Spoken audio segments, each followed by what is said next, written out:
Namaskar. Honorable Principal of this prestigious Kokrajhar Government College, Dr. Bonbina Brahma Mahodaya, Honorable Vice Principal Dr. Shibu Bosak, Honorable HOD Physics and then Sahitya Academy Awardee Anjali Boshumatari, and Dr.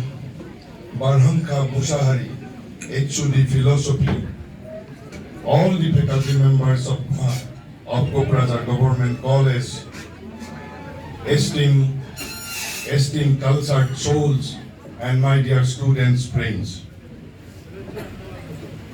First, let me give some clarification. Neither am I a scholar, nor do I possess any scholarship. Then why this audacity on my part? I have a sense of offering anything and everything at the lotus feet of the Supreme Divine Mother. And this sense of surrender is the sole source of my strength and audacity.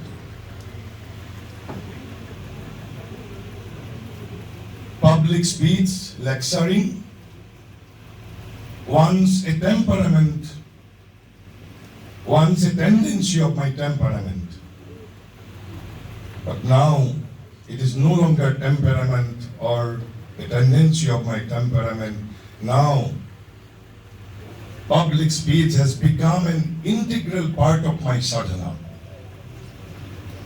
And today I shall be delivering my lectures in 3 languages. I will use Assamese, English as well as Bangla, both. So first, our topic is aim in life and perfection of personality. I have deliberately used the word perfection.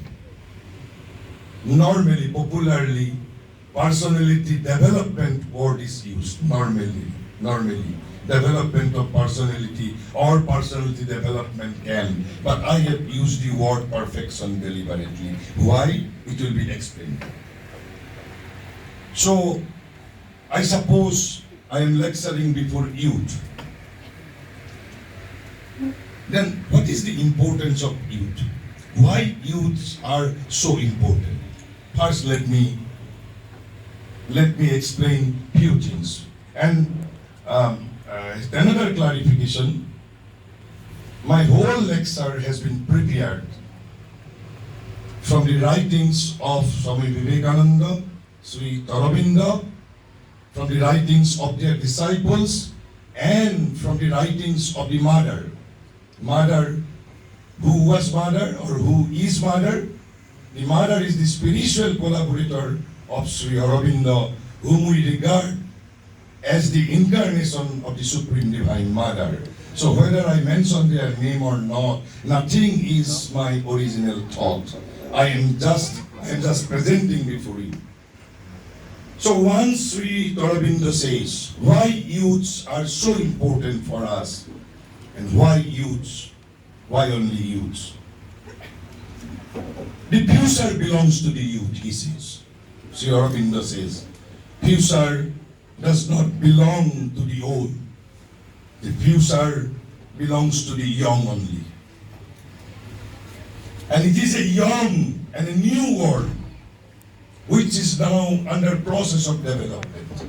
A new and young world which is now under process of development, and it is the young who must create it.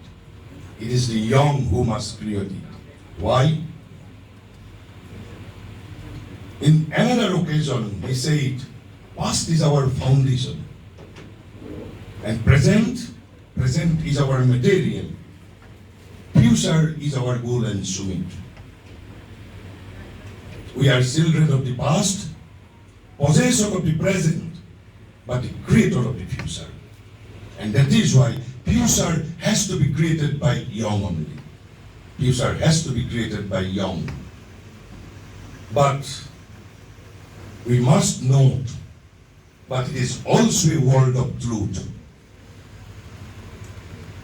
বর্তমান যুগে যতই বিশৃঙ্খলা থাকুক না কেন, বর্তমান যুগে যতই দুর্নীতি থাকুক না কেন, মহারিষি বলে গেছেন, শ্রী অরবিন্দ বলে গেছেন, it is also a word of truth, courage, justice, lofty aspiration and straightforward fulfillment which we seek to create. We have to note it. And for the coward, for the self-seeker, for the talker who goes forward at the beginning and afterward leaves his fellow, in the last there is no place in the future of this movement. In her inaugural speech, Honorable Principal said that of youth in nation building, Maharishi said, a brave, frank, clear-hearted, courageous and aspiring youth is the foundation on which the future nation can be built. So are you ready to be courageous? Are you ready to be frank? Are you ready to be brave? Because a brave, frank, clear-hearted, courageous and aspiring youth is the only foundation on which the future nation can be built. But then, who is youth? Who is youth? Who is youth? Am I speaking before youth?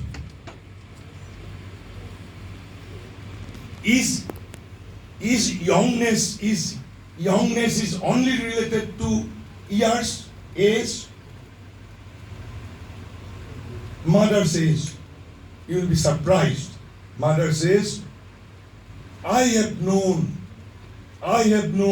old people of 20. Old people of 20 and young of 70. Old people of 20 and young of 70.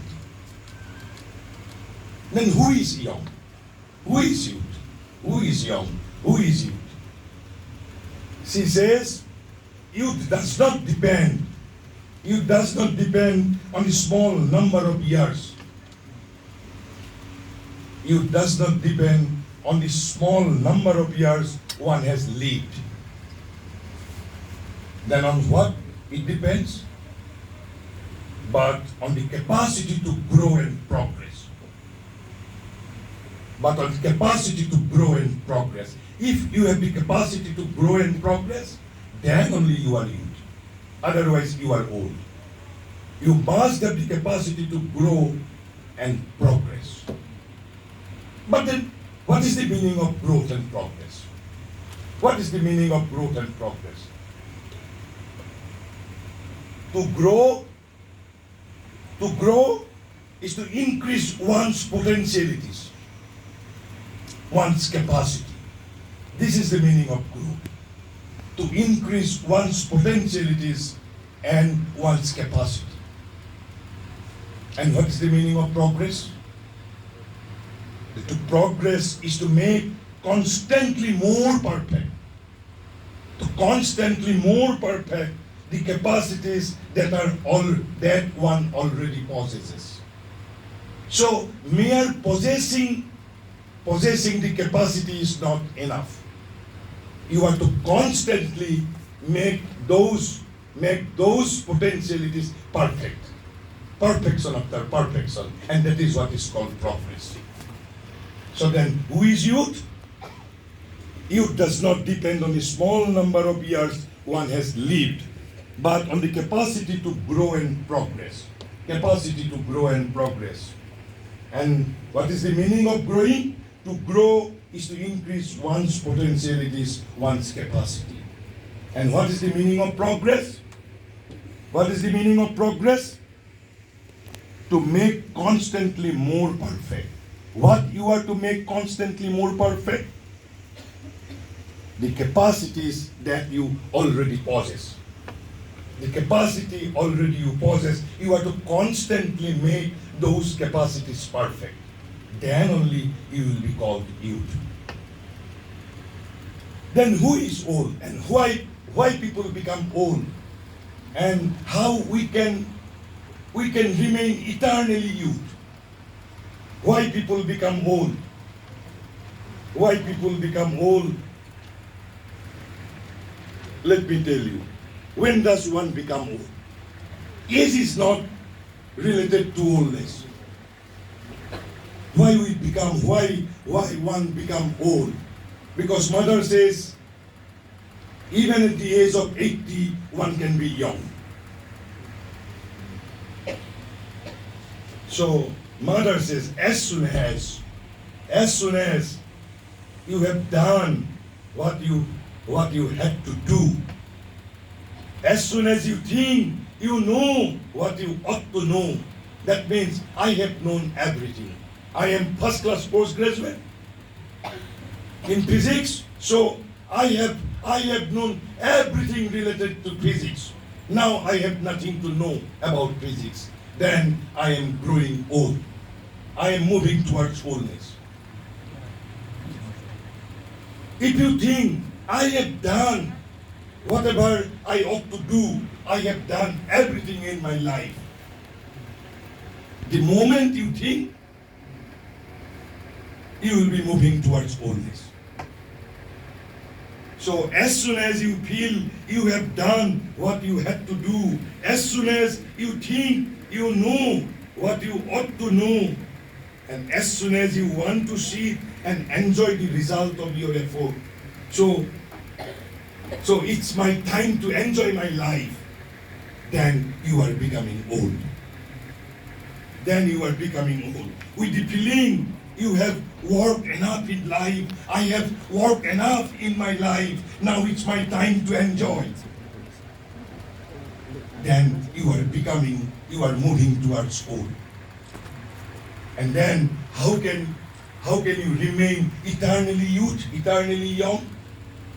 Mother says, when, on the contrary, you are convinced then what you know is nothing. What you know is nothing compared to all which remains to be known. I am a first class postgraduate in mathematics, but I know nothing. I have many more things to know. Then you will remain young. And on the contrary, if you think that as soon as you think, you know what you ought to know, because I am a doctorate, I am a postgraduate, so now I have nothing to know. This is my time to enjoy.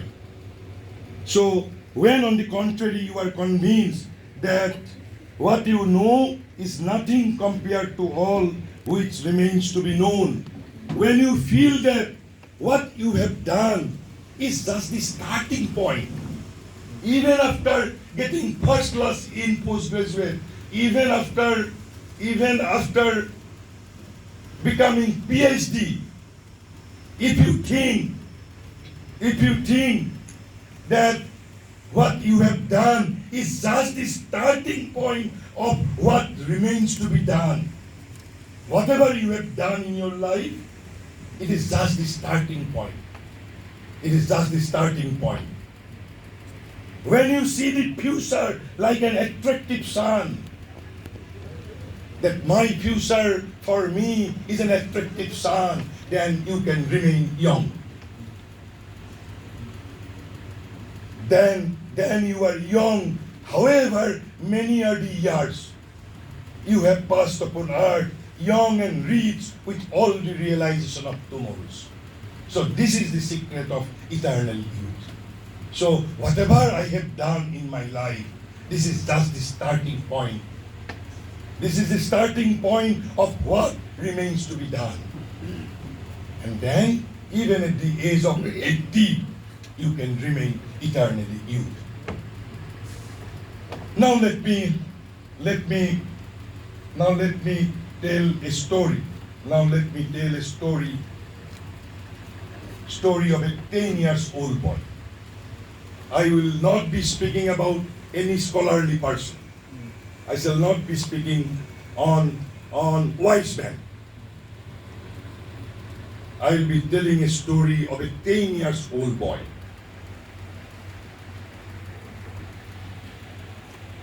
কিন্তু ওই ছেলেটা বর্তমান যুগের নয়, ওই কঠোর উপনিষদের যুগে বিবেকানন্দ তার সব ভাষণে ওই ছেলেটার কথা বলতেন। আর আমিও যেখানেই যুবকদের সামনে কথা বলার সুযোগ পাই তখনই আমি এই ছেলেটার কথা বলি। কেননা আমাদের আজকের বিষয় হলো কি? আমাদের আজকের বিষয় হলো জীবনের লক্ষ্য আর ব্যক্তিত্বের পরিপূর্ণতা। আমি ভাবি যে ওই ছেলেটার কথা, ওই ছেলেটার গল্পটা বলার পর আপনাদের লক্ষ্য কি আপনারা নিজেই ঠিক করতে পারবেন। ছেলেটার নাম ছিল নচিকেতা। ছেলেটার নাম ছিল নচিকেতা। কঠোর উপনিষদের কথা। তখন তার বয়স 10 বছর। তার বাবার নাম ছিল বাজশ্রবা। সেখানকার যুগে একটা নিয়ম ছিল, সেকালে একটা নিয়ম ছিল, যজ্ঞ করার পর আজও আছে যে যজ্ঞ করার পর যজ্ঞকর্তাকে দান দিতে হয়। আর বাজশ্রবাবু যজ্ঞ করেছিল, আর যজ্ঞ করার পর দান দেওয়ার কাজে ব্যস্ত ছিলেন। ওই বালক নচিকেতা লক্ষ্য করেছেন বাবা যেগুলা দান দিয়েছেন, বাবার যেগুলা কাজের জিনিস নয় সেগুলা জিনিস দান দিয়েছেন। আর সেই জন্য ছেলেটা বাবার কাছে গিয়ে বলেছেন, বাবা তুমি আমাকে কার কাছে দান দিয়েছো? বাবা তখন বলেছে, তুমি কি পাগল? কোনো বাবা কোনো পিতৃ কি পুত্রকে দান দেয়? ছেলেটা ফিরে যাচ্ছে, আবার গিয়া জিজ্ঞাসা করেছেন। এরকম 2-3 বার জিজ্ঞাসা করার পর আমাদের যেরকম মা স্নেহের বসে কোনো দিন বিরক্ত হয়ে আমাকে যখন বলে, যেরকম বলে যা তুই মর, ঠিক সেই রকম বাবাও বলে দিল, যা তোকে আমি জমের কাছে দান দিয়েছি। আমি একদম কঠোর উপনিষদে যেরকম আছে সেই রকম কথাটা বলছি না। আমার কাজের উপযোগী হবার মতো আমি ওই গল্প কথাটা আমার নিজের মতন করে আমি উপস্থাপন করেছি। তো বাবা যখন বলল যে আমাকে জমের কাছে দান দেওয়া হয়েছে, আমি জমের কাছে যেতে হবে। কি করে যাব? এখনকার যুগের যারা যুক্তিবাদীরা, যারা বিজ্ঞান মনস্ক, তারা অনেক চিন্তা হবে, ছেলেটা কি করে যাবে, জমলোক কোথায়, স্থলপথ দিয়া যাবে না কি কয় যে জলপথ দিয়া যাবে, জমলোক কোথায়, অনেক চিন্তায় তারাকে আক্রান্ত করব। তারাকে যারা যুক্তিবাদী, যারা বিজ্ঞান মনস্ক, আর তারা আক্রান্ত হোক, আমি তাদের স্বাধীনতা আমি হস্তক্ষেপ করব না। লেট দেম এনজয়, তারা চিন্তা করে থাকুক। কিন্তু আমাদেরকে কঠোর উপনিষদ আমাদেরকে যে রকম বলেছেন আমরা সেই রকমই প্রসিদ্ধ করব। এই ছেলে গিয়া জমলোকে উপস্থিত হলেন। কি করে হলেন সেটা আমার জন্য জরুরি নয়। আর উপস্থিত হবার পর কি হলো, এখনকার যুগে যেরকম কার্যালয়ে অধিকারী উপস্থিত থাকেন না, মন্ত্রী, প্রধানমন্ত্রী, মুখ্যমন্ত্রী কার্যালয়ে উপস্থিত থাকেন না, বলা কি হয় যে তারা প্রবাসে আছে, দে আর অন ট্যুর। সেরকম ওই সময় যখন নচিকেতা জমলোকে উপস্থিত হয়েছিলেন, ওই সময় জমু প্রবাসে ছিলেন। জম ওয়াজ অন অফিসিয়াল ট্যুর। আপনারা কল্পনা করুন এখন কি হতো। Either Nachiketa would have been sent back,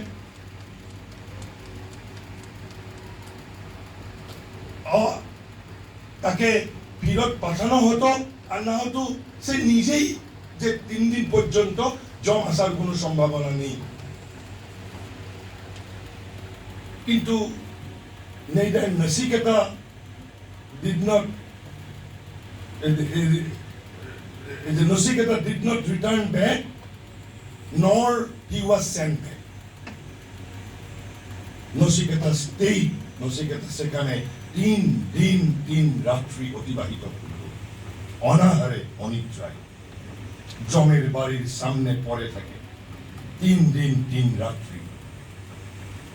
আর 3 দিনের পরে যখন জম ফিরে আসলো, ফিরে আসার পর জম দেখে অবাক, একটা 10 বছরের ছেলে আমার বাসার সামনে 3 দিন উইদাউট স্লিপিং, উইদাউট ফুড, 3 দিন 3 রাত্রি আমার বাড়ির সামনে পড়ে আছে। এখনকার যুগে কি হতো, তার কার্যালয়ের 2-3 জন অধিকারীকে নিলম্বিত করত, কিন্তু জম কাউকে অভিযুক্তও করেছেন না, আর তার কার্যালয়ের কেউর উপর প্রধান্বিত হলো না। জম নচিকেতাকে বলল, আমার পাপ হয়েছে, তুমি আমার বাড়ির সামনে একজন 10 বছরের ছেলে 3 দিন 3 রাত্রি উইদাউট স্লিপ, উইদাউট ফুড তুমি অতিবাহিত করেছ। আমরা জানি ভারতবর্ষের পুরাণে ভারতবর্ষের ইতিহাসে আমরা জানি এক একজন ব্যক্তি এক একটা বর পাওয়ার জন্য একটা জীবন নয়, 2-3টা জীবন পর্যন্ত তপস্যা করতে হয়। এক একজন তপস্যাকারীকে যুগ যুগান্তর পর্যন্ত তপস্যা করতে হয়। অথচ নচিকেতাকে জম বলল, আমাকে প্রায়শ্চিত্ত করতে হবে, আমি তোমাকে 3টি বর দিব। একটা বর পাওয়ার জন্য 1000 বছরের তপস্যার প্রয়োজন হয়, একটা জন্ম নয়, 2-3টা জন্মের প্রয়োজন হয়। সেই সময়ে নচিকেতাকে within a moment he was offered 3 boons. 3 boons, not 1, not 2, not 3. আর আমরা এখানে কি ডিসকাশন করেছি? জীবনের লক্ষ্য আর ব্যক্তিত্বের পরিপূর্ণতা। আজকের যুগের যুবকরা কি চাইতো? নিশ্চয় বলতো, আমাকে ইউপিএসসি ফার্স্ট পজিশন, আমাকে এমপি বানাই দাও, আমাকে মুখ্যমন্ত্রী বানাই দাও, অজস্র টাকা দাও। কিন্তু নচিকেতা মূর্খ ছিলেন, মূঢ় ছিলেন। নচিকেতাকে যখন বলল, তুমি আমার কাছে, তোমাকে 3টি বর আমার কাছে নিতেই হবে, কেন আমাকে প্রায়শ্চিত্ত করতে হবে, তখন বলল, তুমি প্রথম বর্তার কথা বলো। নচিকেতা তখন বলল, যদি তুমি আমাকে বর দিতে চাও তাহলে তুমি আমাকে এইরকম বর দাও, আমার বাবা আমার উপর ক্রোধান্বিত হয়ে আছে এখন, আর আমি যখন যমলোক থেকে মৃত্যুলোকে ফিরে যাব, আমার বাবা মা আমাকে চিনতে নাও পারে, আমার বাবা মা যাতে আমার আবার যাতে চিনতে পারে এখানে যমলোক থেকে মৃত্যুলোকে ফিরে যাবার পর, আর আমার বাবার যাতে আমার প্রতি আর কোনো ক্রোধ থাকে না, ক্রোধটা যাতে প্রশমিত হয়, তুমি আমাকে এই বর দাও। কি মূর্খ ছেলে! আর আমি এখানে আলাপ করেছি জীবনের লক্ষ্য, ব্যক্তিত্বের পরিপূর্ণতা। যখন জম বলল, তথাস্তু, তুমি এখন 2য় বর্তা চাও। এবারও কিন্তু নচিকেতা কোনো রাজা মহারাজা ঐশ্বর্য ধনের কথা বলল না। নচিকেতা বলল, আমাকে সেই জ্ঞান তুমি দাও, সেই যজ্ঞের জ্ঞান দাও যেটা করলে আমার স্বর্গ লাভ হবে।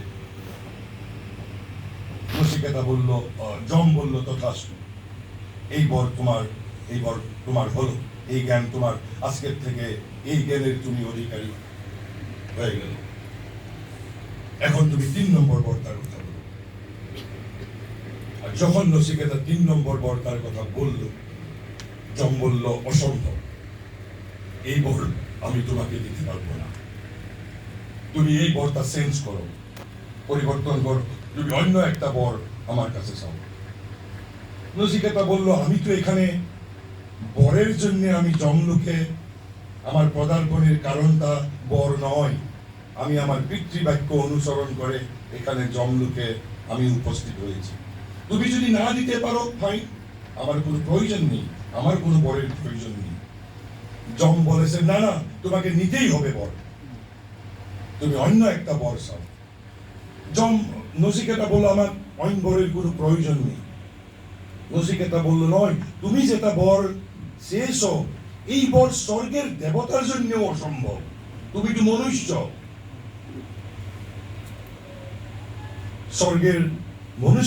স্বর্গের দেবতার জন্য অসম্ভব এই বরের অধিকারী হওয়াটা, আর তুমি তো একটা ছেলে মানুষ।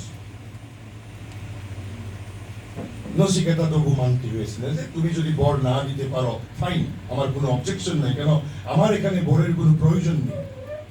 তখন যম নচিকেতাকে প্রলুব্ধ করতে চেয়েছেন, আর প্রলুব্ধ করার অর্থটা হলো 3টি বর থেকে 7টি হয়ে গেল, যে তোমাকে আমি অজস্র ধন শুন দেব,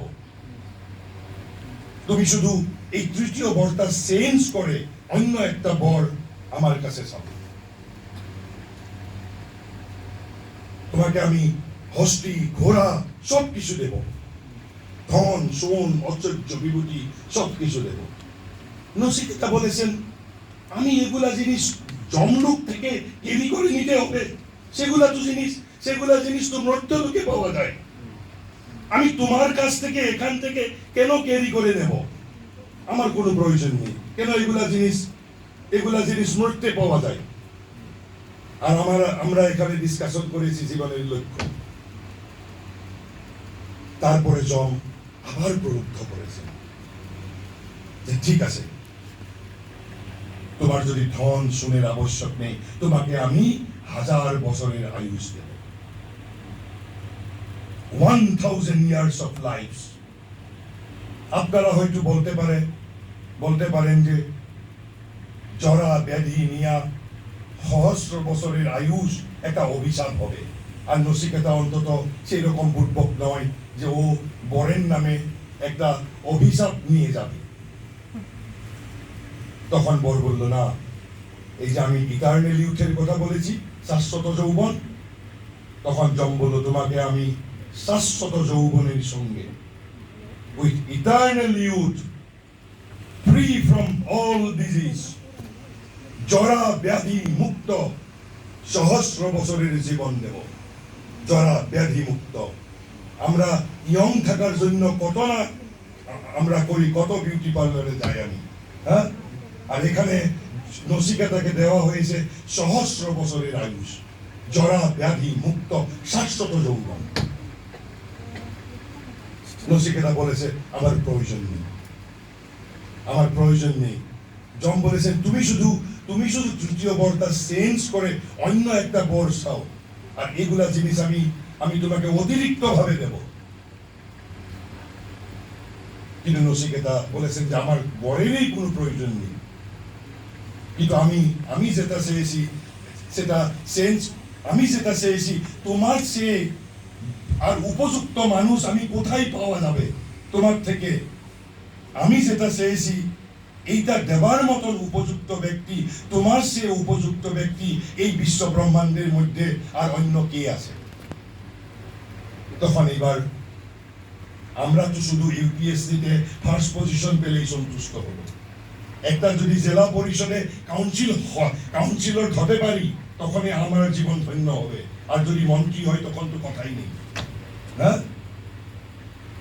তখন যম নচিকেতাকে বলল ঠিক আছে, তুমি শুধুমাত্র এই 3য় বরটা চেঞ্জ করো, আমি তোমাকে সমগ্র পৃথিবীর অধীশ্বর বানিয়ে দেব, সমগ্র পৃথিবীর অধীশ্বর। Not UPSC first position, not MLA MP. একটা 10 বছরের ছেলে কোনো তপস্বী নয়, যোগী নয়, কোনো তপস্বীও নয়, যোগীও নয়, কোনো বিশ্ববিদ্যালয়ের উপাচার্যও নয়, একটা 10 বছরের ছেলে, ভারতবর্ষের ছেলে। কিন্তু নচিকেতা বলল না, আমার প্রয়োজন নেই, কেন আমি পৃথিবীর অধীশ্বর হবার জন্য জন্মগ্রহণ করছি না।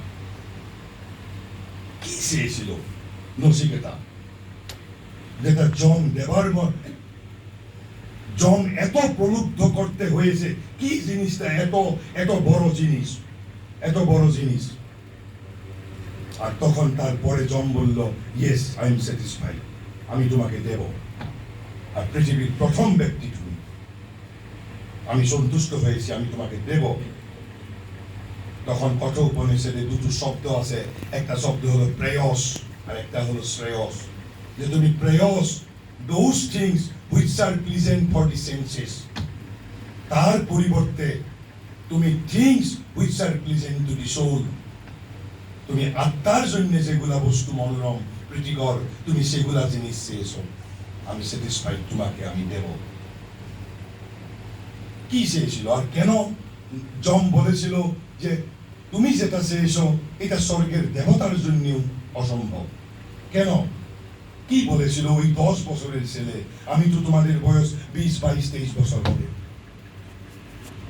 একটা 10 বছরের ছেলে নচিকেতা জমের কাছে বলেছিল যে আমরা শুনি যে মানুষ বলে যে মানুষের মৃত্যুর পরেও আত্মা অমর থাকে। আমাকে সেই আত্মার জ্ঞান লাগে। মৃত্যুর পরে আত্মার কি গতি হয়, আমাকে সেই আত্মার জ্ঞান লাগে।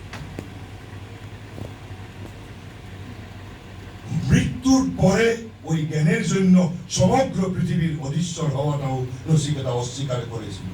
সহস্র বছরের আয়ুষ উইথ ইটার্নাল ইউথ, ধন সম্পদ, হস্তি ঘোড়া।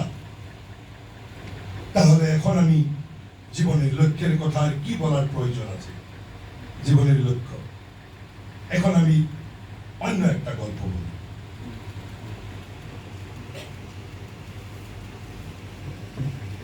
এইটো গল্প মই অসমীয়াতে কৈছো, মহাভাৰতৰ কথা। আমি এজন মহাভাৰতৰ এইবাৰ মই 10 বছৰীয়া যুৱক নহয়, 10 বছৰীয়া শিশু নহয়, এজন তেজোদ্দীপ্ত যুৱকৰ কথা কওঁ। তেজোদ্দীপ্ত যুৱকৰ কথা। যুৱকজনৰ নাম আছিল, আমি সকলোৱে নামটো জানো যিসকলে মহাভাৰত পঢ়িছো, অশ্বত্থামা। কোন আছিল অশ্বত্থামা? দ্ৰোণাচাৰ্যৰ ছেলে। অশ্বত্থামাই যেতিয়া কৃষ্ণৰ মহাপ্ৰয়াণ হৈছে, কৃষ্ণৰ মহাপ্ৰয়াণ হোৱাৰ পিছত উদ্ধৱ আমি জানো কৃষ্ণৰ কাজিন আছিল। উদ্ধৱ কৃষ্ণ ভক্ত আছিল আৰু কৃষ্ণৰ কাজিন আছিল। কৃষ্ণৰ মহাপ্ৰয়াণৰ বাতৰি বৃন্দাবনলৈ লৈ যোৱাৰ পথত অশ্বত্থামাক লগ পাইছে। আৰু যেতিয়া মহাভাৰতৰ যুদ্ধ শেষ হৈ গৈছে, তেতিয়া অশ্বত্থামাৰ কোনো বল নাই। কাৰণ কিয়? আমি দ্ৰৌপদীৰ সন্তানসকলক হত্যা কৰাৰ পিছত কৃষ্ণৰ নিৰ্দেশত অৰ্জুনে তেওঁৰ যিটো মণি কপালৰ পৰা উলিয়াই লোৱাৰ পিছত অশ্বত্থামাৰ আৰু কোনো তেজ নাছিল। অৰ্থাৎ তেতিয়া he was an ordinary man. অমৰত্ব লৈ, কাৰণ অশ্বত্থামাক কোৱা হয় অমৰ, তেওঁৰ বাবে অমৰত্বটো এটা শাস্তি ধৰণৰ হৈছিল। উদ্ধৱক যেতিয়া বৃন্দাবনলৈ যোৱাৰ পথত অশ্বত্থামাই লগ পালে, অশ্বত্থামাই যেতিয়া উদ্ধৱৰ মুখৰ পৰা কৃষ্ণৰ মহাপ্ৰয়াণৰ সংবাদটো শুনিলে, তেতিয়া আমি সাধাৰণতে যেনেকে কোনোবা এজন ব্যক্তিৰ মৃত্যুৰ কথা শুনিলে আমি ব্যক্তিজনৰ বিষয়ে কিছু কথা কওঁ, মোৰ লগত বিজড়িত কিবা যদি কাহিনী আছে কাহিনী উল্লেখ কৰোঁ, তেনেকে তেতিয়া এই অশ্বত্থামাই উদ্ধৱক কৈছে, বোলে জানা Uddhav, throughout my life I was jealous of Shrikrishna. আমি শ্রীকৃষ্ণের প্রতি অসম্ভব ঈর্ষান্বিত ছিলাম। কেন? উদ্ধব জিজ্ঞাসা করল, কেন?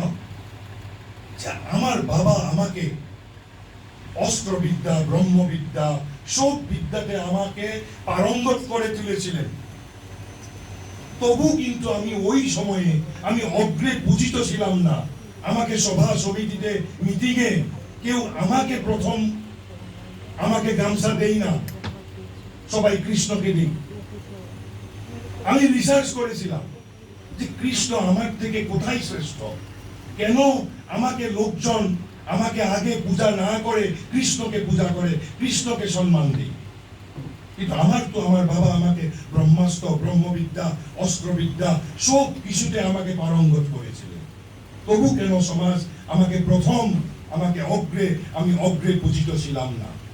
ভাই, আমি রিসার্চ করে খবর পেলাম, আমি রিসার্চ করে আমার যেটা রিসার্চের নিষ্কর্ষ, হ্যাঁ, যে কৃষ্ণ আমার থেকে একটা বিষয়ে শুধু শ্রেষ্ঠ। আর ওই বিষয়টা কি? যে কৃষ্ণের হাতে সুদর্শন চক্রটা আছে, আমার কাছে নেই। আর আমি যদি চলে বলে কৌশলে, আমি যদি কৃষ্ণের হাত থেকে যদি ওই যদি সুদর্শন চক্রটা যদি হস্তগত করতে পারি, তাহলে আমি কৃষ্ণের সমকক্ষ হয়ে যাব। আর এই দুষ্ট অভিপ্রায় নিয়ে আমি যখন মহাভারতের যুদ্ধ আরম্ভ হয়েছে না, কৃষ্ণের অবতারী লীলা শুরু হচ্ছে না, তখন ওই সময় একদিন আমি কৃষ্ণের বাড়িতে গেলাম। দুপুর বেলায় আমি একজন অতিথি হয়ে আমি তার বাড়িতে অন্ন গ্রহণ করলাম। আর ওই কালে একটা নিয়ম ছিল, অন্ন দান দেওয়ার পর অন্নদাতাকে কিছু দানও দিতে হয়। আর ওই কথা অস্বস্থবার জানা ছিল। ভোজনের পরে যখন দুজন আলাপ কথাবার্তায় ব্যস্ত ছিল, তখন সুযোগ বুঝে অস্বস্থামা বলল যে কৃষ্ণ, এখন যদি আমি তোমার কাছ থেকে কোনো জিনিস চাই, তুমি কি আমাকে দিবে? কৃষ্ণ বলল, হয় না, যদি আমার কাছে যদি আছে, আমি যদি ওই জিনিসটার পজিশন হয়, আমি নিশ্চয় তোমাকে দেব। তুমি বলো। বলে, সত্যি বলেছ? বলে, হ্যাঁ, সত্যি বললাম। তুমি খালি আমাকে আমাকে বলো, তুমি যদি ওই জিনিসটার পজিশন যদি হয়।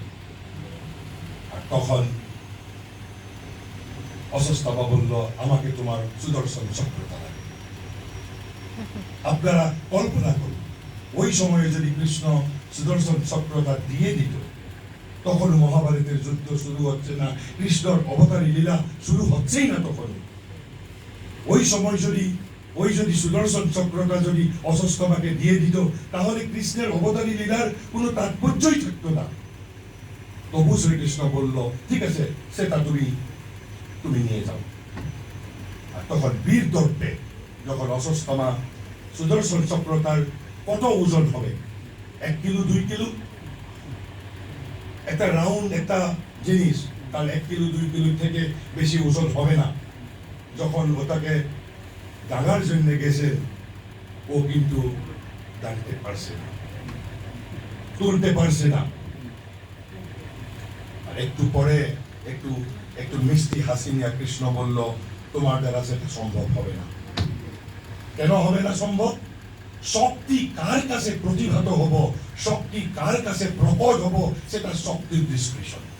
ইট is the description of the Shakti. কিন্তু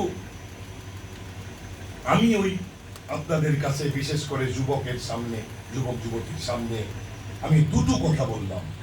একটা 10 বছরের ছেলে আর একটা তেজোদ্দীপ্ত যুবক। ওই তেজোদ্দীপ্ত যুবক কিন্তু 1 কিলো 2 কিলো ওজনের জিনিসটা তুলতে পারল না। কেন?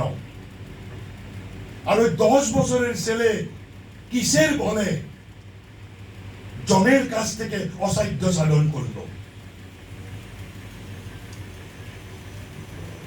অস্বস্থামার কি ছিল না, আর নচিকেতার কি ছিল, সেই জিনিসটাই যদি আমরা বুঝতে পারি, তাহলে আমরা মহাজীবনের অধিকারী হতে পারবো। আমরা অনেক মহাবিদ্যালয়ে একটা কথা লেখা থাকে, গীতার একটা কথা। কি কথা লেখা থাকে? অনেক মহাবিদ্যালয়ে থাকে, শ্রদ্ধাবান লভতে জ্ঞানম। মেধার দ্বারা জ্ঞান প্রাপ্ত কেউ হতে পারে না। শুধু শ্রদ্ধাবান লভতে জ্ঞানম। এই যে অস্বস্থামা পারল না, শ্রদ্ধার অভাবে 1 কিলো ওজনের ওই অস্ত্রটা তুলতে পারল না। আর ওই 10 বছরের ছেলে নচিকেতা কেন অসাধ্য সাধন করতে পেরেছিল? কিসের বলে? শ্রদ্ধার বলে। কিন্তু আমি কেন তোমাদের সামনে বলছি এগুলা কথা? পৃথিবীর ইতিহাসে নচিকেতা শুধুমাত্র একজন নন। পৃথিবীতে নচিকেতা মোর দেন 700 crores। উপনিষদের এই যে গল্পগুলা শুধু গল্প নয়, রূপক। তার অনেক ব্যঞ্জনা আছে। আমি একটা উদাহরণ দিই। এখানে ফিলোসফির যারা টিচার তারা জানতে পারবে, মহারিষি শ্রী অরবিন্দের যেটা মেটাফিজিক্যাল বই, ওই বইটার নাম হলো, যেটা ওয়ার্ল্ড ফেমাস মেটাফিজিক্যাল বই, দি ম্যাগনাম ওপাস, এটা বইটার নাম হলো দি লাইট ডিভাইন। ওই লাইট ডিভাইনের যেটা প্রথম চ্যাপ্টারের যেটা শিরোনাম, প্রথম চ্যাপ্টারের শিরোনামটা হলো দি হিউম্যান অ্যাসপিরেশন। আর যেটা যখন হিন্দিতে ট্রান্সলেশন হয়েছে, অ্যাসপিরেশন শব্দটার ভালো সংস্কৃত শব্দ হলো অভিপ্সা। অভিপ্সা বলা হয় তাকে, ভালো আসামিস, ভালো বাংলা, ভালো সংস্কৃতে তার শুদ্ধ যেটা ওয়ার্ড হলো অভিপ্সা। আর হিন্দিতে স্বাভাবিকভাবে মানবীয় অভিপ্সা। এই হিসেবে ইংলিশ থেকে হিন্দিতে ট্রান্সলেশন করেছে। কিন্তু যখন বাংলাতে ট্রান্সলেশন হলো, আর বাংলা অনুবাদকের নাম ছিল যোগী অনির্বাণ, ওই অনুবাদকও একজন মহাযোগী ছিলেন। আর ওই যোগীর কার সঙ্গে আসামের একটা সম্পর্ক আছে, সেটা আমি আজকে বলবো না, পরে কোন সময় বলবো। যোগী অনির্বাণ যখন ওই প্রথম অধ্যায়টা ট্রান্সলেশন করলো বাংলাতে, আপনারা you will be surprised. The human aspiration, the word human aspiration has been translated into Bengali as Nosiketar Obhipsa. As Nosiketar Obhipsa, not the Manober Obhipsa. Jogi Onirban translated the human aspiration has been translated as Nosiketar Obhipsa. What does it mean? Nosiketa represents human aspiration. Nosiketa represents human aspiration, not only ordinary aspiration. Nosiketa represents our highest aspiration. Highest aspiration. আর এই জন্য নচিকেতা শুধুমাত্র একজন নন। নচিকেতা আমাদের ভিতরে, প্রত্যেকের ভিতরে একজন করে নচিকেতা আছে। কিন্তু ওই নচিকেতা এখন সুপ্ত অবস্থায় আছে। তাহলে জীবনের লক্ষ্য কি, সমাজের লক্ষ্য কি, রাষ্ট্রের লক্ষ্য কি, মানবতার লক্ষ্য কি? শুধুমাত্র একটাই, আমাদের ভিতরের সুপ্ত নচিকেতাকে জাগ্রত করা। আর যখন আমাদের ভিতরের নচিকেতা জাগ্রত হবে, তখন আমরা সরাত হব। সরাত, সরাত শব্দটা দন্তিয়া হয় বৈশ্য রটাকারে রা, আর হলো বুধনিয়া ত, সরাত। দিস সরাত is a non translatable word. সরাতের অর্থ হলো সেলফ ইলুমাইন ডিভাইন। যখন আমরা ওই নচিকেতাকে আমরা জাগ্রত করব পারবো, তখন আমরা সরাত হব। আর তখন আমাদের জন্য পৃথিবীর অধীশ্বর হওয়াটাও আমার জন্য একটা অবলীলাক্রমে, একটা অতি, একদম সহজে আমরা যা খুশি আমরা তাই হতে পারবো, যদি আমাদের ভিতরের সুপ্ত নচিকেতাকে আমরা জাগ্রত করতে পারি। এই উপনিষদের কথাটাই, এই তাৎপর্যটাই শ্রী মা spiritual collaborator of Shri Aurobindo এমন সুন্দর করে বলেছেন, এমন সুন্দর করে বলেছেন ইংরেজি ভাষায়। বলেছেন, there is a genius within every one of us. শুধুমাত্র লিওনার্দো দা ভিঞ্চির জিনিয়াস ছিল, শুধুমাত্র লতা মঙ্গেশকরের জিনিয়াস ছিল, শুধু শচীন তেন্ডুলকারের জিনিয়াস ছিল, শুধু বিবেকানন্দের জিনিয়াস ছিল, সেটা হতে পারে না। মা বলেছেন, there is a genius within every one of us. We do not know it. We do not know it. We must find the way. We must find the way to make it come out. We must find the way, and that is the aim in life. যখন আমাদের ভিতরের ওই নচিকেতা জাগ্রত হবে, তখন আমরা self reliant হব। We will become self-reliant. আর যখন আমরা সেলফ রিলায়েন্ট হব, তখন আমরা বলবো, I will not serve multinational. I will not be a job seeker. I will be a job creator. I will become another multinational. Because I am not born to be a job beggar. I am born to be a king. I will not serve any multinational. I will not go to the government. Government will have to come before me because I can create thousands of jobs. And that potentiality is within me. Now I am aware that Nasiketa is living within me. যখন আমাদের ভিতরের ওই নসিকেতা জাগ্রত হবে, যখন নসিকেতা জাগ্রত হবে, তখন আর আমরা আত্মনির্ভরশীল হয়ে যাব। তখন যখন আত্মনির্ভরশীল হয়ে যাব, তখন জগতে বেঁচে থেকে থাকার জন্য যত কিছু অসহ্য বিভূতির প্রয়োজন, ওগুলা অবলীলাক্রমে আমরা হস্তগত করতে পারবো। কিন্তু এখন আমরা কেন পারি না? I am not self-reliant. I am reliant on my numbers. I am reliant on my certificates. I am not reliant on my capacities, inner potentialities. I am reliant on my papers. I am reliant on my certificates. আর বিবেকানন্দ বলেছেন একটা কথা। কি বলেছেন বিবেকানন্দ? বিবেকানন্দ বলেছেন, every individual is a center for the manifestation of a certain force. আমরা কেন এখানে আছি? আমাদের ভিতর একটা ম্যানিফেস্টেশনের জন্য। কিসের ম্যানিফেস্টেশনের জন্য? আমাদের ভিতরে একটা ফোর্স আছে। বলেছেন, every individual is a center for the manifestation of a certain force. এই ফোর্সটা কি করে আমাদের ভিতরে জমা হলো, পুঞ্জীভূত হলো, কি করে হলো? সেটারও উত্তর বিবেকানন্দ দিয়েছেন সঙ্গে সঙ্গেই। বলেছেন, this force has been stored up.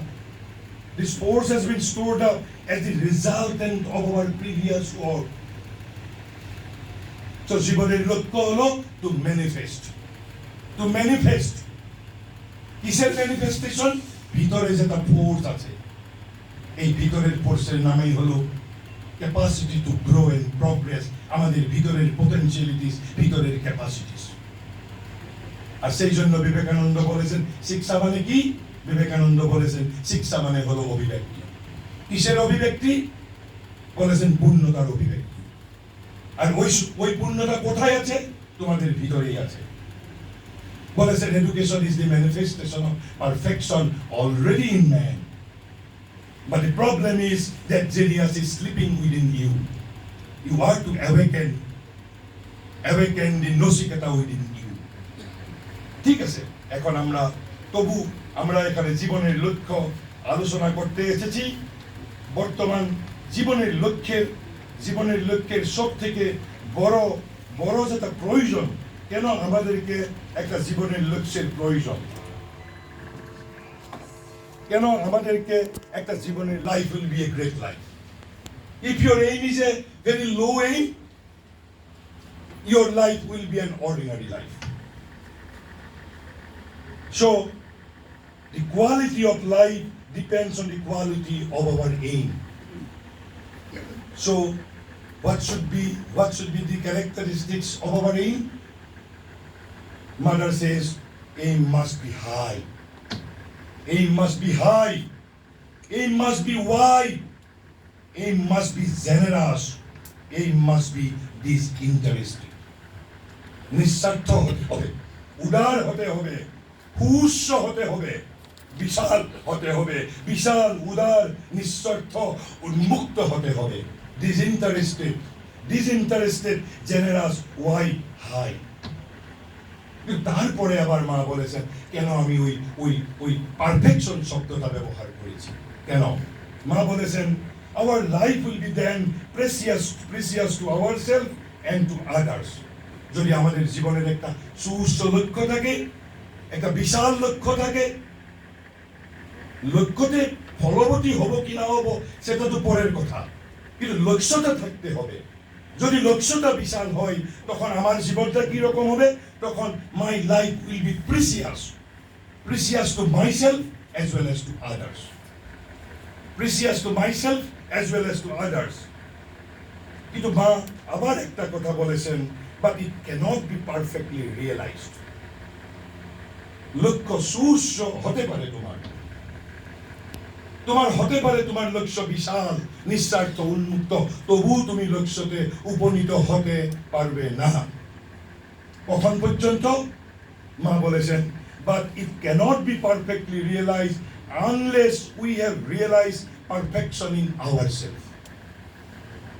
আমাদের ভিতরে যখন পারফেকশন, এই যে বিবেকানন্দ বলল শিক্ষা কি, education is the manifestation of perfection already in man. কেন পারফেকশন?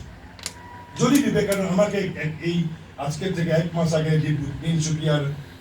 তিনচুকিয়ার একজন 10 বছরের একটা ক্লাস 10-এর ছেলে আমার লেকচারের পরে ইন্টারেকশনের সময় আমাকে জিজ্ঞাসা করলো যে স্যার আপনি যখন বললেন যে স্বামীজি বলেছেন education is the manifestation of perfection already in man, যদি আমাদের ভিতরে পূর্ণতা আছেই তাহলে কেন তাকে আবার রিম্যানিফেস্ট করতে লাগে? কিসের প্রয়োজনে যদি আমাদের ভিতরে পূর্ণতা রয়েছে? আমি তখন বললাম তুমি একটু খুব ভালো প্রশ্ন করেছো, কেন ম্যানিফেস্ট করতে লাগে? এই জন্য ম্যানিফেস্ট করতে লাগে, ইট ইজ ভেইল। এই যে পূর্ণতাটা আবৃত হয়ে রয়েছে, অবগুণ্ঠিত, অবগুণ্ঠন মানে পর্দা যাকে বলা যায় কার্টেইন, এটা আবৃত হয়ে আছে, ভেইল। এটাকে আনভেইল করতে হয়, উন্মোচন করতে হয়, এটা ভেইল হয়ে আছে। সেটাই শিক্ষার উদ্দেশ্য, জীবনের উদ্দেশ্য। কেননা আমাদের ভিতরে যেরকম আমরা একজন অসুর আছে ভিতরে, আমরা যেরকম সমগ্র পৃথিবীর জন্য আমার নিজের প্রাণ উৎসর্গ করতে পারি, আবার আমরা সরকারের যদি বিষয়া হয়েছি, সরকারের যদি আমি একজন অধিকারী, দরিদ্রের অন্ন ভোজনের টাকাও আমরা কুক্ষিগত করতে পারি। আমরা মানুষকে ভালোবাসতেও পারি, মানুষকে ঘৃণাও করতে পারি, মানুষের জন্য আমাদের নিজের জীবন দিতে পারি, আবার আমরা মানুষকে হত্যা করতেও পারি। কেননা আমাদের ভিতরের ওই যে পারফেকশন, ওই পারফেকশন আবৃত হয়ে আছে। এই যে শিক্ষার উদ্দেশ্য, আপনারা এখানে অধ্যাপিকা বৃন্দ আছে, ভারতীয় শিক্ষা বিজ্ঞানের যেটা একটা প্রধান কথা, এই যে আপনারা আমি মানুষকে কি রকম শিক্ষিত করি তার 3টা প্রসেস আছে। প্রথমটাকে বলা হয় শ্রবণ, hearing. But hearing is not sufficient. Hearing has to be followed by reflection, manono. Sravana has to be followed by manono. Even manono and sravana are also not sufficient. Sravana and manono has to be followed by nididhyasana, and nididhyasana is called deep meditation. এই যে আমরা মনন না করি আর নিদিধ্যাসনা না করি, তার জন্য আমাদের ছাত্র, আপনারা অধ্যাপিকা বৃন্দ শ্রেণীতে ছাত্রছাত্রীকে এটাই লেকচার দেন, কিন্তু একজন 60 পায়, একজন 70, একজন 80 কেন? আমরা কি মানে আপনারা কি পক্ষপাত করেন? আপনারা পক্ষপাত করেন না, কিন্তু তবু এই কিন্তু ডিফারেন্সটা ঘটে। কেন ঘটে? কারণ আপনারা শ্রবণটা করলেন, শ্রবণটা সবাই শুনলেন, কিন্তু মনন আর তারপরে নিদিধ্যাসন, ওই দুটো সঙ্গে সঙ্গে করতে হবে, আর সেখানেই কনসেন্ট্রেশন ব্যাপারটা। আর এই জন্য বিবেকানন্দ বলেছিল there is only one science of learning, and science of learning is nothing but learning how to concentrate. তাহলে মা বলেছেন যে but it cannot be perfectly realized unless we have realized perfection in ourselves. আমি তোমাদেরকে 6টি ওই পারফেকশনের মন্ত্র আমি আজকে বলে যাব, সেগুলোকে আমি ব্যাখ্যা করব না, কেন একটাকে ব্যাখ্যা করার জন্য আমাকে 1 ঘন্টা সময়ের প্রয়োজন হবে। আমি আজকে শুধু উল্লেখ করে যাব, যদি ভগবান করে কোনো সময় যদি সময় হয় তখন সেগুলোকে আমরা ব্যাখ্যা করব। আমি আজকে শুধু মেনশন করব আমি। তারপরে তাহলে আমাদের জীবনের লক্ষ্য কি? আমাদের জীবনের লক্ষ্য কি? যদি আমরা বর্তমান যুগে আমরা আজকে বক্তৃতা আরম্ভ হওয়ার আগে আমরা ডিসকাশন যখন করেছিলাম যে মানুষ এই যুগটা হলো বাণিজ্যতন্ত্রের যুগ, দিস ইজ কমার্শিয়াল এজ। এই যুগে মানুষের জীবনের লক্ষ্য শুধু 7টি লক্ষ্য। ওই 7টির থেকে যদি পঞ্চম কোনো একটা লক্ষ্য আছে আমি অন্তত জানি না। মা বলেছেন যে মানুষের বাকি তার ভ্যারাইটি যতই হোক না কেন, সমগ্র পৃথিবীর মানুষের লক্ষ্য এখন কেন্দ্রীভূত 7টি জিনিস নিয়ে। আমরা অস্বীকার করছি না সেগুলা জীবনের লক্ষ্য হয়, they are aim in life, they are aims in life, but they are not the whole of aim in life. সেগুলাই জীবনের লক্ষ্যের সমগ্র নয়, সেগুলা জীবনের লক্ষ্যের একটা অংশ হতে পারে, অংশ হয়, সেটা আমরা স্বীকার করি, কিন্তু তারা সমগ্র হতে পারে না। ওই সাতটি জিনিস কি? আমাদেরকে প্রথম বিশ্বব্যাপী যুবকগণের প্রথম চিন্তাটা কি? I want to be a beggar, I want to be a slave, I want to be a job seeker. Is it not? I want to serve multinational. আমাকে একটা চাকুরি লাগে। আর চাকুরি শব্দটার যদি উৎপত্তিগত অর্থ আমরা যদি বলি, চাকুরি চাকর থেকে হয়েছে, আর চাকর মানে কি? দাসত্ব, slave. I am not prepared to serve multinational because I am born to be a king, and that power is within me. I am aware. I will not serve multinational. I will become another multinational. I will not become job beggar. I will not become job seeker. I will become job creator. কিন্তু তবু এই যে job শিকার হওয়াটা আমাদের জীবনের বর্তমান সময় বিশ্বব্যাপী আমাদের প্রথম লক্ষ্য হলো আমাকে একটা কর্মজীবন। আমি কর্মজীবন তৈরি করতে পারি না, সেটা আলাদা ব্যাপার, কিন্তু আমরা আমরা আমরা কোনো ব্যবসায়ীর কাছে গিয়া আমি তাকে সেবা করতে পারি। আগের দিনে যেগুলা বন্ডেড লেবার ছিল, এখনো ওই বন্ডেড লেবারের মতো, শুধু শুধু একটু তার শুধু তার এক্সটার্নাল মেক ওভার করা হয়েছে। কেন এখনো মাল্টিন্যাশনাল কোম্পানিতে কাজ করা লোক তার বাবা মার অসুখ হলে ঘরে ঘরে এসে খবর করতে পারে না, ছুটি দেয় না। অন্তত তখনকার যুগের বন্ধা শ্রমিকের কিন্তু সেই অধিকার ছিলেন। আর চাকরি হবার পর আমাদের পরের লক্ষ্যটা কি? চাকরি হলো, তারপরে আমাদের অন্য একটা অশান্তি শুরু হয়ে যায়। কি অশান্তি? আমি একটা ডিপার্টমেন্টে চাকরি নিলাম, আমি 10 বছর চাকরি করেছি, কিন্তু ওই মিস্টার এ 2 বছর অমুক ডিপার্টমেন্টে চাকরি করে একটা স্কুটার কিনলো, একটা গাড়ি কিনলো, একটা ঘরও বানালো, একটা বাড়িও বানালো। আমি 10 বছর চাকরি করার পরও আমি এখন পর্যন্ত একটা বাইসাইকেলও কিনতে পারছি না। না, আমি মন্ত্রী এমএলএ এর কাছে যেতে হবে, আমাকে বেগার হতে হবে, আমাকে তারার বাড়িতে গিয়া তারাকে নমস্কার করে করে আমি তারাকে রিকোয়েস্ট করতে হবে আমার টেবিলটা একটু চেঞ্জ করে দাও। কেন? আমাদেরকে প্রচুর অর্থের প্রয়োজন, আর কত টাকার প্রয়োজন আমরা জানি না। পৃথিবীর যেজন বড় ম্যাথমেটিশিয়ান, ওই ম্যাথমেটিশিয়ানকেও যদি বলা হয় যে মানুষের কত টাকার প্রয়োজন জীবনে, ও বলবো সেটা আমি ক্যালকুলেট করে দিতে পারবো না। আমরা ভগবানকে অনন্ত বলি, ভগবান অনন্ত হয় কিনা সেটাতে সন্দেহ থাকতে পারে, ফিলোসফিক্যাল ওয়ার্ল্ডে সেটাকে নিয়ে আর্গুমেন্ট হতে পারে, কিন্তু মানুষের অর্থ লোভ এটা যে অনন্ত সেটা কিন্তু সন্দেহাতীত। তাহলে প্রথম জীবনের লক্ষ্য হলো আমাদের কর্মজীবন, তারপরে হলো আমার অর্থ। আমরা মেনে নিয়েছি এই দুটোই জীবনের লক্ষ্য হয়, কিন্তু জীবনের সমগ্র নয়। চাকুরি হলো অজস্র টাকা সম্পদের আমি স্বামী হলাম, মালিক হলাম, তারপরে কি আমি সুখ পাবো? তারপরে কিসের প্রয়োজন হবে আমার? যে আমি এত টাকার মালিক, কোটি টাকার মালিক, এখন আসামে জুবিন গার্গকে সারা আসামে চিনতে পারছি, চিনে, আমাকে কেউ চিনে না। আমি 50 কোটি টাকার মালিক, আমাকে কেউ চিনে না। এটা কি জীবন? এটা কি জীবন? তখন আমাদেরকে কি লাগে? খ্যাতি, সুনাম, ফেম। খ্যাতি, সুনাম, ফেম, ঠিক আছে, সেটাও জীবনের লক্ষ্য। এটা কোনো অযুক্তিকর ব্যাপার নয়। অযুক্তিকর সেটাই যে এটা জীবনের লক্ষ্যের সমগ্র নয়। ঠিক আছে, তারপরে চাকুরি হলো, আমি একজন ভাল দাস হলাম, আমার প্রচুর অর্থের স্বামী হলাম, তারপরে আমার সুনাম, যশস্যা, খ্যাতি, সুখ্যাতি, প্রসিদ্ধিও হলো, কিন্তু আমাকে আমার বাড়ির পাশের যেটা ওই সবজিওয়ালাও আমাকে সালাম করে না। আমার কথা শুনে না, আমার অশান্তি শুরু হয়ে গেল।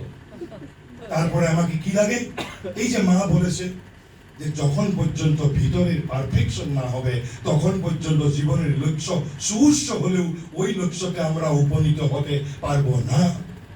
আর এই জন্য আমি not the development of personality but the perfection of personality is required.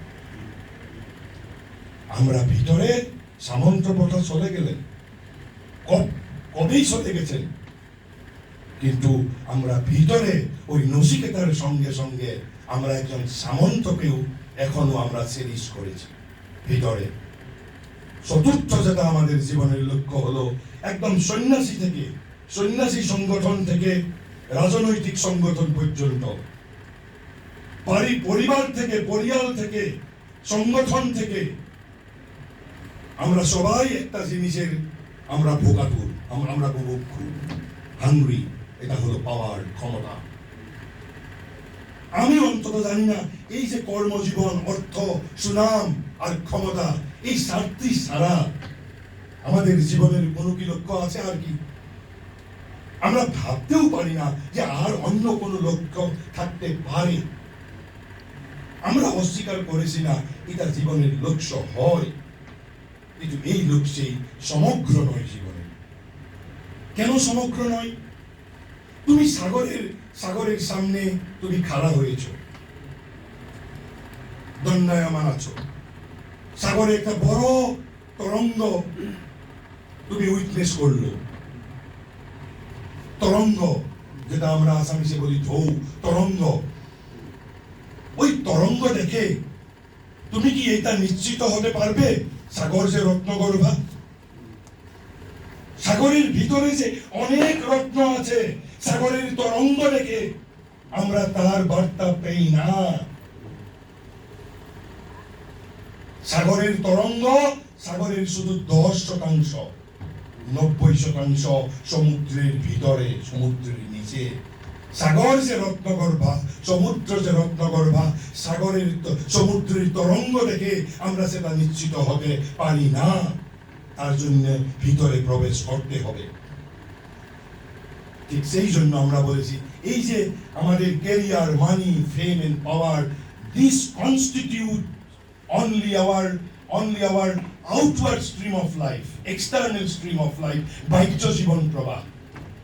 এই বাহ্য প্রবাহ, জীবন প্রবাহ মাত্র আমাদের এই মানব জীবনের যেটা বিশাল মানব জীবন। Man can become even Brahman. Bharatvarsha বলেছেন nar can become narottam and finally narottam can become Narayan. এই যে ভিতরে অনন্ত সম্ভাবনা, এই যে নসিকতা আমরা বহন করে পড়েছি, আমি সেটার সন্ধান পেতে হবে। এই 7টি জিনিস আমরা জীবনের লক্ষ্য হয়, কিন্তু সমগ্র নয়। কেন সমগ্র নয়? আমরা জীবনে আমি 2-3টি প্রশ্ন আপনাদের সামনে রেখেছি। আমরা মহাজীবনের অধিকারী হতে চাই, আমরা প্রখর ব্যক্তিত্বের অধিকারী হতে চাই, কিন্তু আমরা কি জীবনে কোনোদিন একটা প্রশ্ন নিজেকে করেছি যে do I have a restless mind? আমরা কি নিজেকে প্রশ্ন করেছি কোনোদিন যে do I have a restless mind? Am I someone who only justifies my action? যে only I am right, you are not right.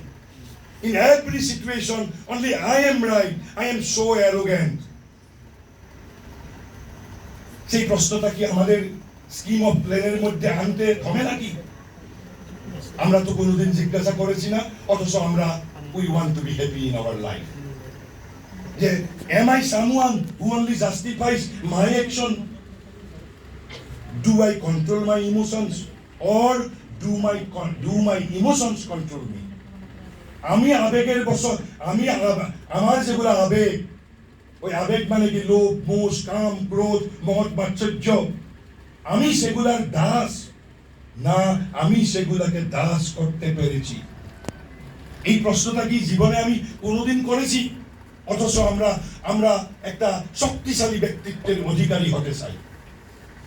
তারপরে am I someone who becomes angry more often than I should? কোনো সমস্যারই সমাধান নয়। তবু যদি আমরা ধরে নিই যে না ঠিক আছে, কোনো সময় কোনোদিন কোনো অল্প অল্প ক্রোধের প্রয়োজন আছে, তবু আমি এই প্রশ্নটা আমি কি করেছি নিজেকে, জিজ্ঞাসা করেছি যে am I someone who becomes angry more often than I should? Am I sensitive to beauty and harmony of the nature? If I am not sensitive to the harmony of the nature, then why I will be sensitive to my inner harmony? এই যে প্রকৃতিতে এত বড় সামঞ্জস্য আছে, যেখানে পর্বত থাকতে লাগে সেখানে পর্বত আছে, যেখানে নদী থাকতে লাগে নদী আছে, নদ আছে, যেখানে সমুদ্র থাকে সমুদ্র আছে। এই যে প্রকৃতির মধ্যে এত সৌন্দর্য, এত সামঞ্জস্য, হারমোনি, আমি কি সংবেদনশীল? আর যদি আমি সংবেদনশীল না হয়, আমি আমার ভিতরের সৌন্দর্যের জন্য কেন আমরা সংবেদনশীল হব? তারপরে what is my temperament? Do I overreact at times? আমি কি খুব বেশি বেশি প্রতিক্রিয়া প্রকাশ করি নাকি?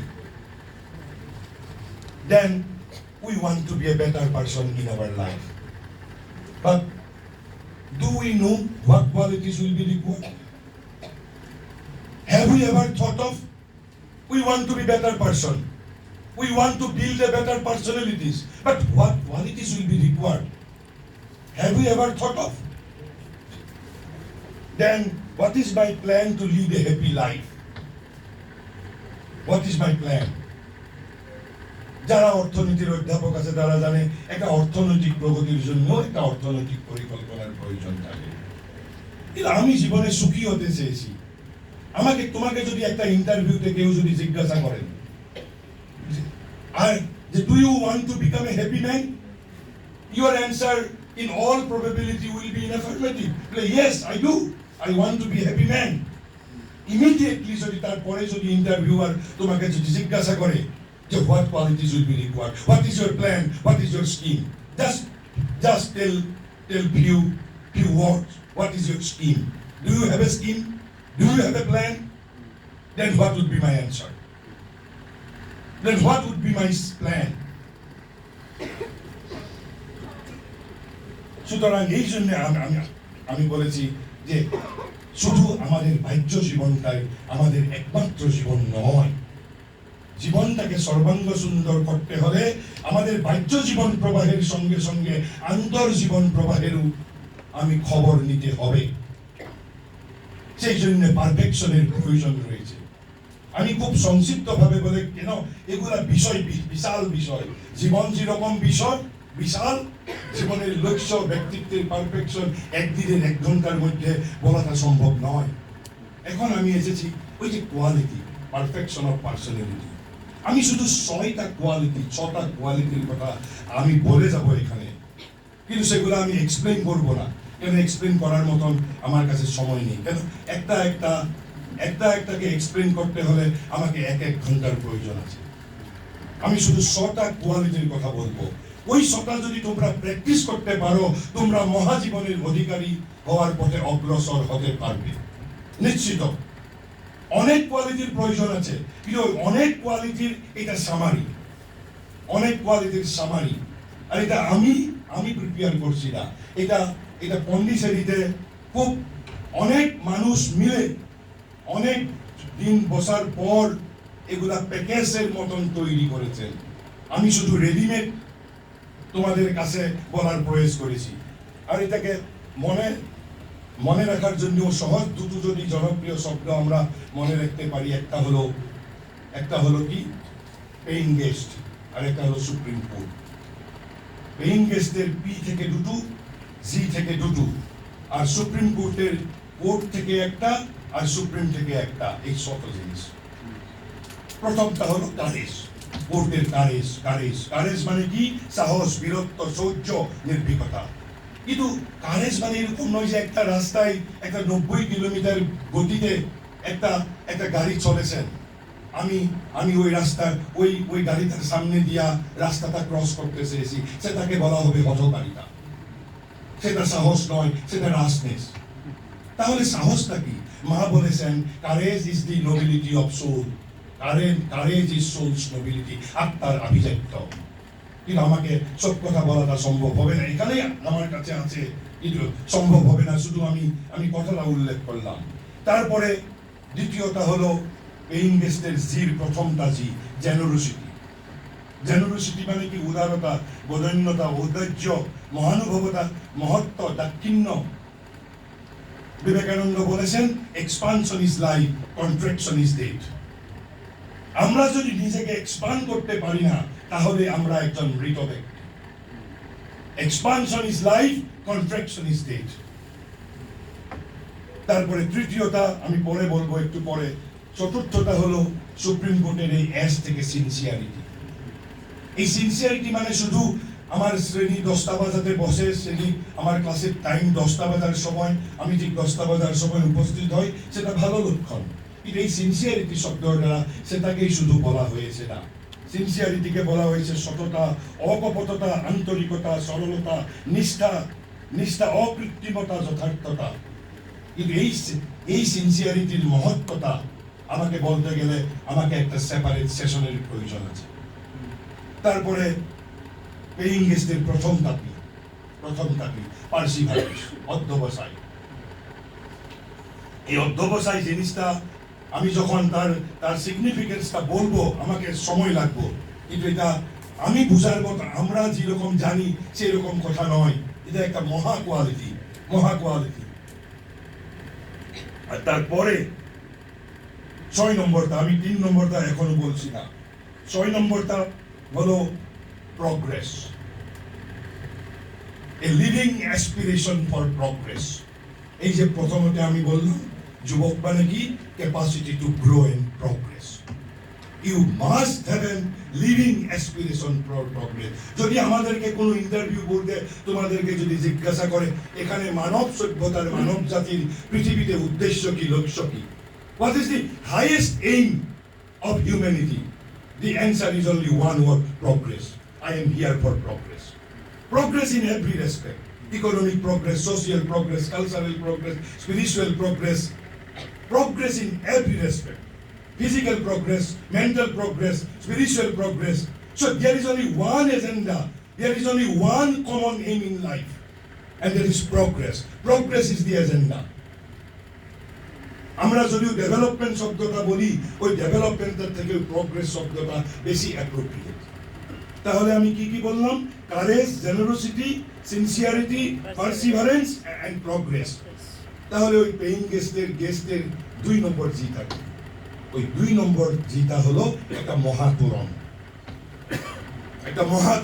মহাতরণ মানে কি? A great gate.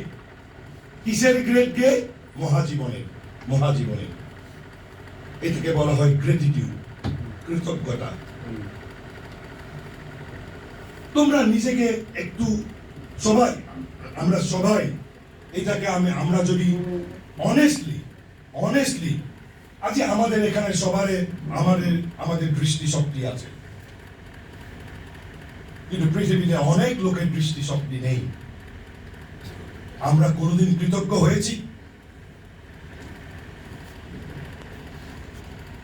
কোনো একজনের প্রতি, কোনো একটা জিনিসের প্রতি? এই যে আমার যে দৃষ্টি শক্তি আছে, পৃথিবীর অনেক মানুষের যে দৃষ্টি শক্তি নেই, আমি কি কোনোদিন কৃতজ্ঞ হয়েছি? ওই কৃতজ্ঞতা বোধ আমাকে প্রভাবিত করেছেন কি? আমাদের 2 হাত আছে, 2 ভরি আছে, পৃথিবীতে অনেক দিব্যাঙ্গ আছে। পৃথিবীর যেজন ব্যক্তি ভাবে যে আমি পৃথিবীর থেকে সব থেকে I am the most unfortunate man, ওই মানুষটারও কৃতজ্ঞ হবার মতন একটা নয় একটা কারণ আছে। তার পরিবর্তে আমরা কি শিখেছি? আমরা শিখেছি একজন মহা অভিযোগকারী হওয়াটা। We want to be a great complainant. আমরা হিসাব দেই আমার কি নাই। সব সময় আমাদের হিসাব থাকে, আমাদের ওই জিনিসটা নাই, so I should be a great complainant.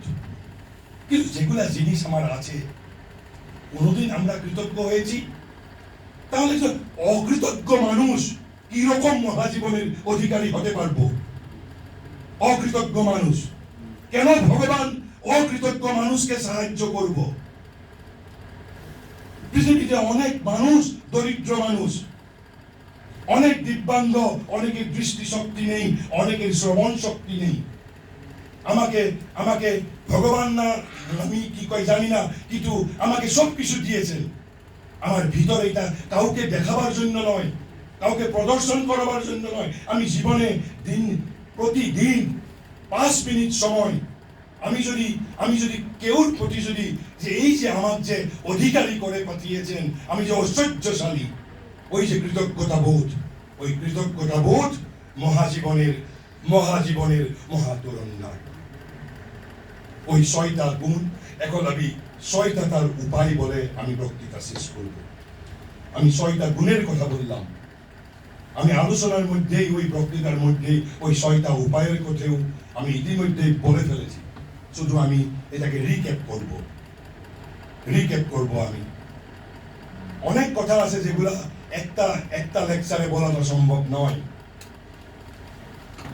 তাহলে আমি কি করে মহাজীবনের ওই 6টা গুণ আমাকে প্র্যাকটিস করতে হবে, অনুশীলন করতে হবে। একদিনে সম্ভব নয়, আমাকে প্র্যাকটিস করতে হবে। তার জন্য প্রথম জিনিস যেটা দরকার, উপায়টা কি? ওই নচিকেতার যে গুণ ছিল, যে গুণের বলে নচিকেতা জমের গাছ থেকে অসাধ্য সাধন করেছিল, আর যে গুণের অভাবে অশ্বত্থামা 1 কিলো ওজনের অস্ত্রটা তুলতে পারল না, শ্রদ্ধা। আধুনিক সভ্যতা যদি একটা জিনিস হারিয়ে ফেলেছে, এই জিনিসটা শ্রদ্ধা। আর শ্রদ্ধাটা কি জিনিস? It's not mental, it's not intellectual. শ্রদ্ধা হলো অন্তরাত্মার সংকল্প, উইল অফ সোল, অন্তরাত্মার সংকল্প, নট দি সংকল্প অফ মস্তিষ্ক, নট দি সংকল্প অফ আওয়ার মাইন্ড, অন্তরাত্মার সংকল্প। এই শ্রদ্ধাবান লভতে জ্ঞানম। এই শ্রদ্ধা জিনিসটা কি? ওই শ্রদ্ধাই হলো আমাদের মহাস্ত্র, ব্রহ্মাস্ত্র। 2 নম্বর, এই যে আমি 6 নম্বর গুণটা বলেছিলাম কি? Progress. A living flame for progress. So keep flaming in the heart the fire for aspiration for progress at any moment. আমি যদি এইবার একটা পরীক্ষাতে 90 পেয়েছি, না, আমি কিছুই জানি না, আমাকে অনেক জানতে হবে, আর আমি কিছুই জানি না। সব সময় ওই প্রগ্রেসের জন্য একটা আগুন আমাদের ভিতরে জ্বলতে হবে, প্রদীপ্ত থাকতে হবে। এই হলো ওয়ে। 3 নম্বর আমি আগেই বলে দিলাম যে বিবেকানন্দ বলে গেছেন, যদি আমাকে আবার পড়ার মতন যদি সুযোগ দেয় কেউ, আমি এবার কিন্তু মহাবিদ্যালয়ে গিয়া সাবজেক্ট পড়ব না। কি করব আমি? I will learn, I will practice, I will learn how to concentrate. And after that, with the power of concentration, I will learn all subject at my will. The power of concentration has to be built up. তারপরে এটা হলো 3 নম্বর উপায়। আর 4 নম্বরটা উপায় হলো, নচিকেতা কি জিনিস চেয়েছিল জমের কাছ থেকে? আত্মার কি গতি হয় মৃত্যুর পরে? ওই আত্মা আমাদের ভিতরে আছে। Becoming conscious of inner divinity. আমার সব সময় ভিতরে আমার একজন সুহৃদ আছে। জীবনে অনেক বিপদ হবে, তুমি মানুষের কাছে হেল্প চাও, কিন্তু আন্তরিক ভাবে তোমাদের ভিতরে যেজন কৃষ্ণ ভিতরে আছে, ওই কৃষ্ণকেও একবার একটা কল করো। Because without soul we just can't exist, and that soul is the divinity within us. ওই নচিকেতা সমগ্র পৃথিবীর অধীশ্বর, সহস্র বছরের শাশ্বত যৌবনের সঙ্গে সহস্র বছরের আয়ু সবকিছু প্রত্যাখ্যান করেছিল শুধু আত্মার জ্ঞানের জন্য। And this is the way to become conscious of at least আত্মা সম্বন্ধে সচেতন হওয়াটা। তারপরে rejection of our lower nature. Try to reject your lower nature. And what are lower natures? I will not explain. I will only hint. আমরা পাশব অতীত থেকে আমরা অনেক কিছু গুণ ইনহেরিট করেছি। আমার অনেক গুণ পশুর সঙ্গে similar, not only similar, identical. তার মধ্যে কিছু কিছু গুণ আমাদেরকে ছাড়তে হবে। At least we should make an effort to reject our lower natures, and we should try to inculcate higher nature. There are higher nature as well as there are lower natures, and lower natures means those 6 ripus: lobh, moh, kam, krodh, modh, matsarya. What is modh? Modh is not here means wine. Modh is arrogance. এই যে আমি বললাম যে I am only right. This modh means arrogance. And matsarya means, what is matsarya? It is the narrowness, jealousy. Jealousy. সেই জন্য বিবেকানন্দ বারবার বলেছেন expansion is life, contraction is death. তারপরে এটা ভারতবর্ষের যে কোনো আধ্যাত্মিক পরম্পরার এটাই উপদেশ। গীতার উপদেশ, বেদের উপদেশ, মহাভারতের উপদেশ। আর আমিও আপনাদেরকে বলেছিলাম একটা আমার বক্তৃতার আগেই একটা ক্লারিফিকেশন। আমি বলেছিলাম যে neither I am a scholar, nor do I possess any scholarship. Then why this audacity on my part? Because I have a sense of surrendering anything and everything at the lotus feet of the Supreme Divine Mother. This sense of surrender to the divine. গীতার শেষ অধ্যায়ে 18 নম্বর অধ্যায়ে কৃষ্ণ অর্জুনকে বলেছে, তুমি আমার প্রিয়, তোমাকে শুনো, এখন আমি তোমাকে সর্বগুহ্যতম জ্ঞানটা দেব। সর্বগুহ্যতম জ্ঞান। গীতাতে 3 রকমের জ্ঞানের কথা বলা হয়েছে। প্রথম বলেছেন গুহ্যতম জ্ঞান, তারপরে বলেছেন গুহ্যাৎ গুহ্যতম, তারপরে বলেছেন সর্বগুহ্যতম। ওই সর্বগুহ্যতম জ্ঞানটা কি? বলেছেন মন্মনা ভব মদ্ভক্তু মদ্যাজি মান নমস্কুরু। মন্মনা ভব, বি মি মাইন্ডেড। মন্মনা ভব মদ্ভক্তু, become my adorer. Manmana bhava madbhaktu madhyaji, do work for me and adore me. আর একদম শেষ যেটা 66 নাম্বার শ্লোক 18 নাম্বার চ্যাপ্টার বলেছেন সর্বধর্মং পরিত্যাজ্য মামেকং শরণং ব্রজ অহং তং সর্ব পাপেভ্যো মোক্ষয়িষ্যামি। আমি তোমাকে সব পাপের থেকে আমি তোমাকে মুক্ত করব। সর্বধর্মং পরিত্যাজ্য মামেকং শরণং ব্রজ। এই যে এই surrender and offering to the divine. তুমি যে চিন্তা করেছো, তুমি মার জন্য কাজ করো, তুমি দেশের জন্য করো, তুমি তোমার বোনের জন্য করো, তুমি তোমার সমাজের জন্য করো, তোমার কমিউনিটির জন্য করো, তোমার ভাইয়ের জন্য করো। গীতা তোমাকে সেগুলা পরিবর্তন করার কথা বলেছেন না।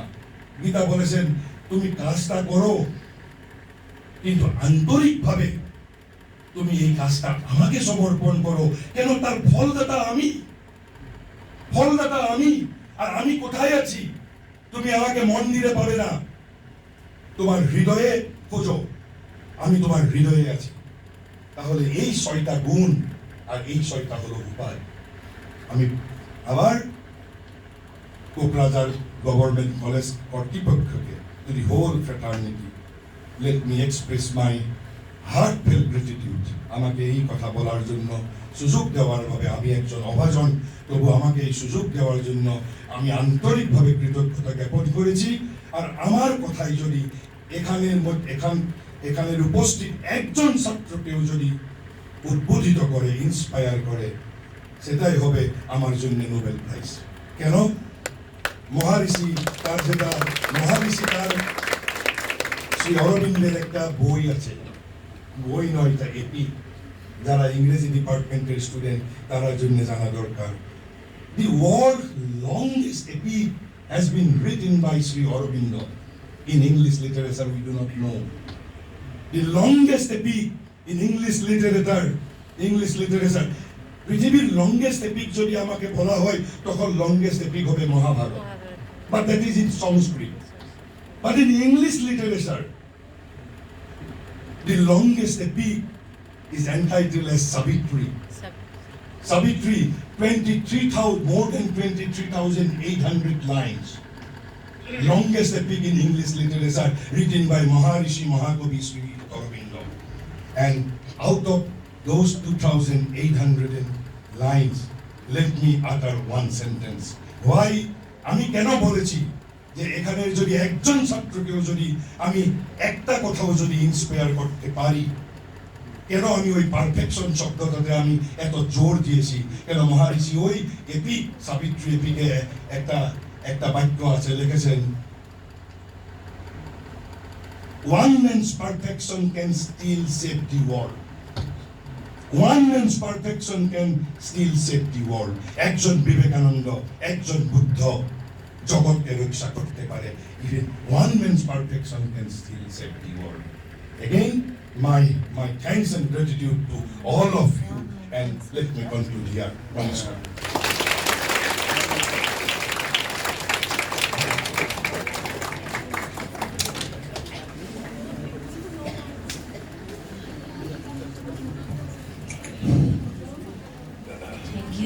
Thank you very much, sir, for your wonderful deliberation.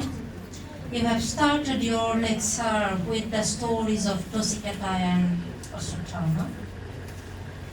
Then you have discussed in greater details all the required qualities and about the manifestation of inner being. You have told money, power, wealth, etc. constitutes the outward life only.